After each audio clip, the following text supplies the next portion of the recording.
Hello guys, welcome back to your channel. तो आज हम लोग यहाँ पे देखने वाले एक न्यू चैप्टर जिसका नाम है मिनरल न्यूट्रिशन। ये काफ़ी important chapter as per syllabus botany का। इसमें काफ़ी क्वेश्चन आ चुके हैं, approx 2 to 3 question for exams. So guys चलिए हम लोग अब इस चैप्टर को स्टार्ट करते हैं।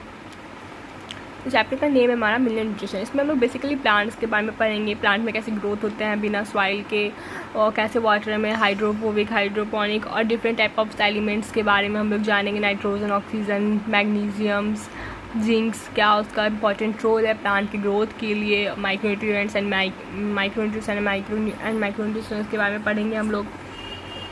तो चलिए स्टार्ट करते हैं हम लोग अपने चैप्टर को। Mineral nutrients. The basic need of all living organisms are essentially the same. The required macronutrients and such as carbohydrate, protein, fat and water and minerals for the growth of development. So plants को एक basic चीज़ की required होती है, जैसे सभी living organisms को, plants को, सभी चीज़ों को, सभी लोगों को एक बेसिक रिक्वायरमेंट की नीड होती है अपने ग्रोथ के लिए, जिसमें कुछ कार्बोहाइड्रेट आ जाते हैं, प्रोटीन्स आ जाते हैं, फैट्स आ जाते हैं, vitamin and minerals and micro molecules etcetera. ये chapter focus mainly on inorganic plant nutrition. और ये चैप्टर जो वो मेनली इनऑर्गेनिक प्लांट न्यूट्रिशन पे फोकस करेगा। Whenever you will study method of identifying element essential to growth and development of plant and criteria for essential establishing.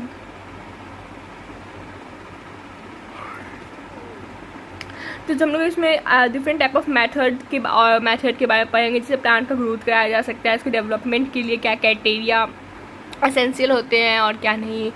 तो guys आज basically मैं बहुत थक गई हूँ, तो थोड़ा एनर्जी लेवल कम है, सो एडजस्ट कर लीजिएगा थोड़ा सा। एक्चुअली आज काफ़ी वर्कलोड हो गया था, वीडियो शूट करना and all and exams test वगैरह। मैं भी एक स्टूडेंट ही हूँ, नीट की प्रिपरेशन कर रही हूँ। तो चलिए, मेरे को बेसिकली पता होता है ना स्टूडेंट को कहाँ डाउट होता है, कहाँ डाउट नहीं होता है, all and test series and notes. मैं आप सभी को इस चैप्टर की नोट्स भी प्रोवाइड करूँगी at the end of the chapter. मैं सारे चैप्टर्स की नोट्स प्रोवाइड करूँगी। बेसिकली मिल जाएगा आपको मेरी प्लेलिस्ट के लास्ट वीडियो में, जब चैप्टर एंडिंग होगा तब।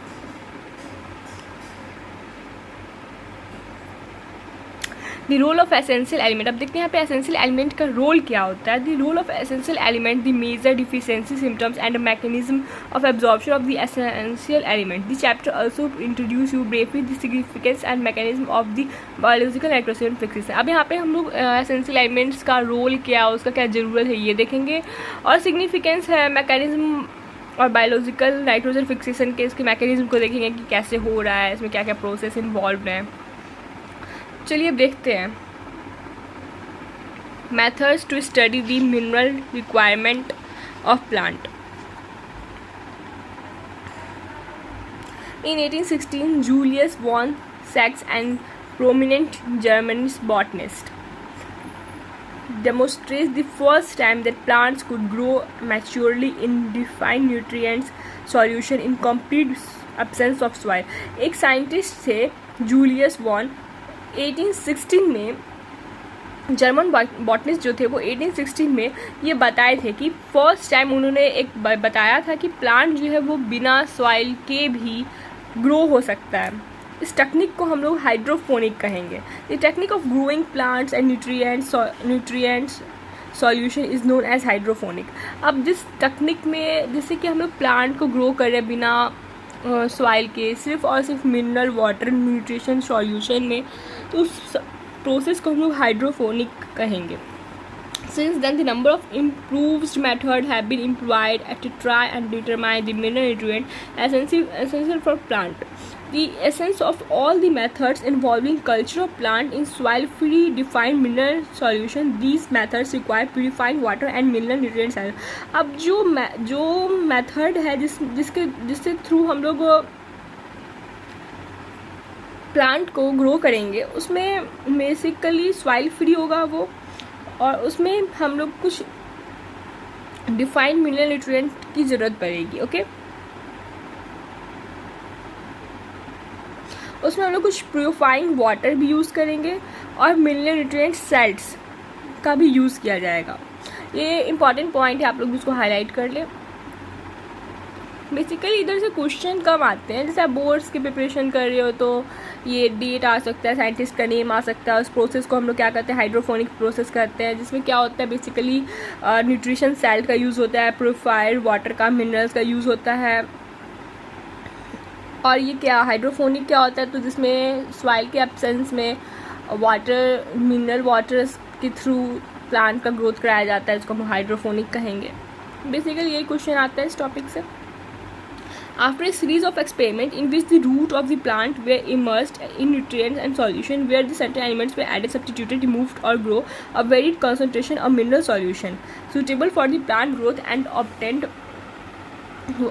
growth was obtained by the method essential element and identified the deficiency symptoms discovered। अब इसमें क्या है, अब कुछ एक्सपेरिमेंट के बाद पता चला कि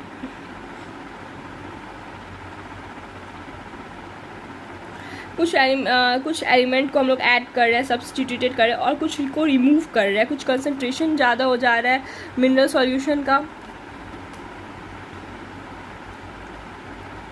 अब हम लोग को इसमें क्या डालना चाहिए, कितने अमाउंट में डालना चाहिए प्लांट के ग्रोथ के लिए, जो उसके लिए सूटेबल हो। Hydroponic has been successfully employed by a technique. Hydroponics has been successfully employed as a technique for the commercial production of vegetables such as tomato, seedless, cucumber and lettuce। अब इस process का basically use कहाँ हो रहा है, तो वो domestic purpose में यूज़ हो रहा है, जैसे कि टोमेटो का प्लांट के लिए, सीडलेस कुकुम्बर के लिए, और लेट्यूस जैसे प्लांट्स के लिए इसको बेसिकली डोमेस्टिक पर्पस से यूज़ किया जा रहा है इस प्रोसेस को। It must be emphasis and the nutrient solution must be adequated to obtain the optimum growth। अब हम लोग इस प्रोसेस का यूज़ ज़्यादा बेसिकली प्लांट के ऑप्टिमम ग्रोथ के लिए करते हैं। What would happen if solution is purely aerated? अब क्या होगा जब सॉल्यूशन प्योरली एडिएटेड होगा। Dramatical view in the hydroponic technique is given in figure 2 and 12.1 and 12.22 में इसका एक डायग्रामेटिक फिगर दिया हुआ है, जिसको हम लोग देख सकते हैं। अब चलिए हम लोग इस डायग्राम को जरा स्टडी करके देखते हैं। तो इसमें एक funnel of adding water and nutrition, इस फनल से इसमें वाटर और न्यूट्रिशन को ऐड कर दिया जा रहा है लिक्विड के थ्रू डायरेक्टली सॉल्यूशन में। ओके, अब आप देख सकते हैं यहाँ पे एयर का एक्सचेंज ना हो, इसलिए यहाँ पे कॉटन डाल दिया गया है, जहाँ जहाँ पे स्पेस मिल रहा है वहाँ पे कॉटन डाल दिया गया है। अब एरिएटिंग ट्यूब, अब इसमें एक एरिएटिंग ट्यूब डाल दिया गया और न्यूट्रिशन सॉल्यूशन, जिसमें बेसिकली सेल्स भी प्रेजेंट होते हैं। अब चलिए अब देखते हैं next topic, essential mineral element. अब एसेंशियल मिनरल एलिमेंट क्या क्या है? Most of the mineral present in soil can entire plant through root. In fact most of the 60 element of the 105 of discover as part of the different plants. अब देखते हैं, जिसमें हम लोग के पास टोटल 105 एलिमेंट डिस्कवर किए गए, जिसमें 60 एलिमेंट्स जो है वो प्लांट के ग्रोथ के लिए है। सम प्लांट स्पेशली एक्यूमुलेट दी सेलेनियम। अब कुछ प्लांट जो है वो सेलेनियम को स्पेशली मतलब जिसमें कुछ प्लांट में सेलेनियम का कंसंट्रेशन ज़्यादा हो गया है। सम अदर गोल्ड, किसमें गोल्ड का है। In some plant growing near nuclear test site take up radioactive strontium. अब देखिए कुछ टेस्ट साइट्स जो होते हैं जहाँ पे काफ़ी सारे टेस्टिंग होते रहते हैं, तो वहाँ पे रेडियो एक्टिव वेव्स आपने सुना हुआ काफ़ी ज़्यादा प्रेजेंट होते हैं, तो उस साइड में जो है वो हमारा रेडियो एक्टिव स्ट्रोनियम जो है वो ज़्यादा से ज़्यादा अमाउंट उसमें प्रेजेंट होगा। They are technique that are available in to detect the minerals even in low concentration 10⁸ gram mole. अब कुछ टेक्निक है जिसके थ्रू में पता चलता है कि मिनरल में कंसनट्रेशन कितना है, तो 10⁻⁻8 ग्राम पर मोल। The question is whether all trace minerals elements present in plant, for example gold and selenium, is mentioned above। अब एक क्वेश्चन आता है कि क्या ये सभी एलिमेंट्स जो है वो प्लांट में प्रेजेंट हैं। How do we decide that essential for the plant, what is not? अब हम लोग देखेंगे कि क्या वो एलिमेंट प्लांट के लिए कैसे नेसेसरी और कैसे नहीं। अगर वो होगा या ना होगा तो क्या प्लांट पे फ़र्क पड़ेगा। क्राइटेरिया फॉर एसेंशियलिटी, अब क्या क्राइटेरिया है उसकी एसेंशियल होने के लिए।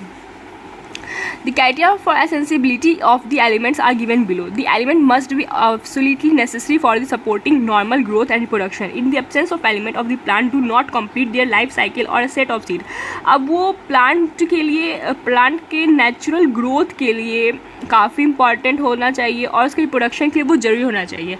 अब मान लीजिए पिक प्लांट में एक एलिमेंट है जो काफ़ी इंपॉर्टेंट है, अब वो नहीं है, तो उसके एब्सेंस में दूसरे एलिमेंट के हेल्प से उसमें उसका लाइफ साइकिल कंटिन्यू ना हो, उसमें सीड का प्रोडक्शन ना हो, रिप्रोडक्शन ना हो, कुछ भी, मतलब उस एलिमेंट को रिप्लेस ना कर सके. The requirement be specific and not replaceable by another element. वो एक स्पेसिफिक एलिमेंट होना चाहिए और वो दूसरे एलिमेंट के थ्रू रिप्लेसेबल नहीं होना चाहिए. Can not be meet up supplying some other elements. Okay, in element must be directly involve in the metabolism of the plant. वो प्लांट के मेटाबॉलिज्म में डायरेक्टली इन्वॉल्व होना चाहिए rather than indirect method. Okay, based upon the above criteria only few elements have been found in the absolutely essential. अब इस सभी criteria को मिला के हम लोग ने बहुत कुछ ही अमाउंट ऑफ कुछ ही एलिमेंट्स को ढूंढा है essential for the plant growth and metabolism, जिसका एक फर्स्ट एलिमेंट है मैक्रोन्यूट्रिएंट्स एंड सेकंड है माइक्रोन्यूट्रिएंट्स. अब हम लोग मैक्रोन्यूट्रिएंट्स और माइक्रोन्यूट्रिएंट्स को नेक्स्ट वीडियो में कंटिन्यू करें. ओके, तब तक के लिए good bye, take care. I hope आप सभी को मेरा वीडियो पसंद आया होगी. पसंद आएगा तो like, comment, share and subscribe करना ना भूलें. अगर नहीं पसंद आया तो आप मेरे को कमेंट सेक्शन में बता सकते हैं. Thank you, bye, good night. But I hope आप सभी को वीडियो पसंद आया हो. तो अब हम लोग इस वीडियो को एंड करते हैं और नेक्स्ट हम लोग का नेक्स्ट टॉपिक होगा मैक्रोन्यूट्रिएंट्स एंड माइक्रोन्यूट्रिएंट्स. और हाँ, बेसिकली मैंने जितने पॉइंट्स को हाईलाइट किए रखे हैं आप लोग भी उसको जरूर हाईलाइट कर ले. काफ़ी इंपॉर्टेंट पॉइंट्स है वो और काफ़ी टाइप्स क्वेश्चन आ चुके हैं उसमें, स्पेशली बोर्ड्स में आ चुके हैं. अभी तक मैंने जितना हाईलाइट कर रखा है. अब जो हम लोग पढ़ेंगे वो बेसिकली नीड सेक्शन से पढ़ेंगे कि कौन कौन से role of macronutrients and micronutrients में क्या क्या रोल आ रहे हैं. तो उसमें जैसे नाइट्रोजन फॉस्फोरस का पढ़ेंगे, जैसे आप यहाँ पे देख सकते हैं मैंने काफ़ी हाईलाइट कर रखा है. तो ये सब नीड के सेक्शन के लिए काफ़ी इंपॉर्टेंट है. मैं आप सभी को की पॉइंट बताऊँगी जिससे की पॉइंट से ही उसमें नीड्स में क्वेश्चन आएंगे और अदर कहीं से नहीं आने वाले हैं. Okay, bye.